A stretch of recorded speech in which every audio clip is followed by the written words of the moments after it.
Hello there, and welcome. Last time I talked about how the winds blow through the classroom and blow into the classroom and blow all kinds of controversy around. And that's going on right now, and to give you an idea of the problem that teachers face, I want to talk about some of those winds. And I'm going to try to be specific without being aggressively partisan. There are people who don't like public schools. They don't like them for whatever reason. I think it's because they don't like the idea of educating young people who they see as lesser than their children being able to compete with their children. I think that's the source of it, really. They want their child to go to private school so they don't have to deal with those people. The reason I have this idea is this is a kind of thing that's been expressed to me by a number of people that have either sent their kids to private school or homeschooled their kids. It's almost always about those other people. So there's a xenophobia associated with it. So they don't want to fund public schools. They don't want their children to go to public schools. They don't want free lunches for public schools. So that same group that it feels that way about public schools, which I think is foolish, quite frankly. I think public schools are a wonderful idea for a lot of reasons, not the least of which it makes a public that's more able to read, write, and think, and cipher, for that matter. It makes for better workers. It makes for better community members. I think public schools really are valuable. Of course, I'm a Westerner. I grew up in towns where the biggest organization in town was the school, and so it really mattered. It formed the heart of the community. We all went to school together. We formed the bonds of community with each other. But these people that are anti-public school, they tend to be wealthier. They tend to have the means to offer rarefied experiences for their children. They also, in Texas, have been wanting to put religious teaching into schools. Now, this is a little bit confusing because on one hand, they don't want to feed these children. They don't want to educate these children, except they want them to learn the Bible, they think. And they want public school teachers who they do not trust, who they think are evil, to teach the Bible. Because they're not asking for a separate curriculum in theology. They're not asking for that. They're asking for the Bible to be taught. They're not asking for theology. They're asking for the Bible. Now, that's really interesting to me because it seems to me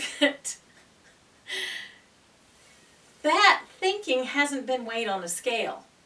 There doesn't seem to be a rationality to it. It's just that's the political winds that's blowing right now, and so we're going to follow that wind. This is a Christian nation, and so we want Christ in schools. Now, what's interesting to me about the people who are always saying this is they rarely quote Christ. Or in fact, I've never heard them quote Christ. They don't want Christ's teaching. They don't want that in the schools. They don't want turn the other cheek. Turn the other cheek. They don't want that up on the wall. They want the 10 Commandments on the wall, which is the Old Covenant, which is not Christ. Okay. So, how does one, as a teacher, whether they believe in Christian religion or not, teach the Bible?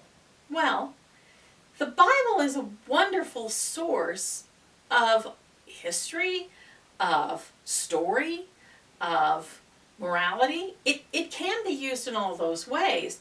But the problem with the people forcing it into that setting, into the public school setting, is if they do, they need to be prepared for the fact that it's not going to be theologians that agree with them teaching this. It's going to be school teachers who have to make peace with the fact that they're teaching a variety of young people with different faiths. Not just the difference between Catholic and Protestant. Oh no. There are students in the room who have no religious background and their parents don't want them to have religious training. There are kids in the room that belong to different faiths, that are Jewish or Hindu or Islam, and they're all in the room, and you as the teacher are obliged to help all of them, not to indoctrinate them into a particular church, because for one thing, you're not allowed to indoctrinate them into your church. And it seems like the people that have engineered this, they haven't thought 5 minutes into it. I taught the Bible in public school as literature, not as theology, as literature. So it was up to the students to interpret it. One of the lessons I taught was the story of Ruth, one of the earliest examples of a short story. It has a short story structure. It's lovely. Disney could make it into a movie. Ruth is a fantastic story. But most of the people who are involved in forcing this into public school curriculum, they wouldn't want me teaching Ruth, because Ruth teaches that the best woman in the story immigrated from another place. The best example of goodness and love is not Naomi, it's Ruth. And she's not a member of the tribe. She's another. So that's Old Testament. And that's the thing. These kind of winds that blow through in these political fights, where they treat school like it's a football, rather than a place where children learn how to be successful in their adult lives, rather than teaching it like that, they want to use it as a political football. And it's never going to work the way they think it's going to work, because the people in the room that have given themselves to education, the vast majority of them are not motivated by big money. They're not motivated by big politics. They're motivated by the need to get through the day with their students and see a little progress. That's what they're motivated by. And the ones that are motivated by money or power or influence are trash teachers. Nothing you want them to teach is going to get through those skulls, because they're too dang lazy and disorganized and unfocused to get any of the things done that you think need to get done. And I know this from experience. There are craptacular teachers out there, and almost to an individual, those craptacular teachers didn't teach the kids anything but some people you just can't depend on. So, when somebody says you have to put this into your curriculum, look carefully at it with your scale. If they say you're going to have to teach the Bible, will it be good for them?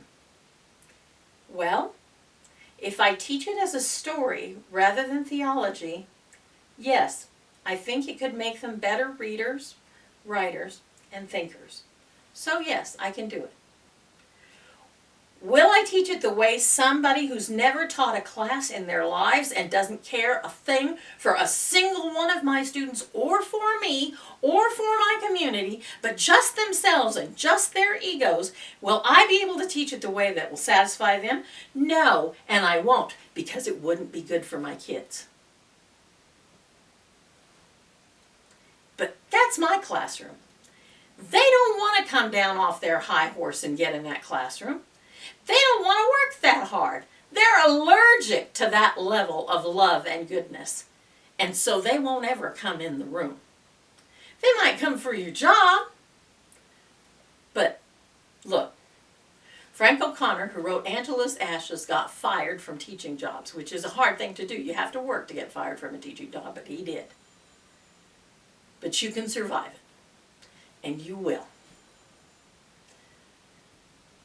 I don't know if I made any sense today, but there it is. That's the lesson for today.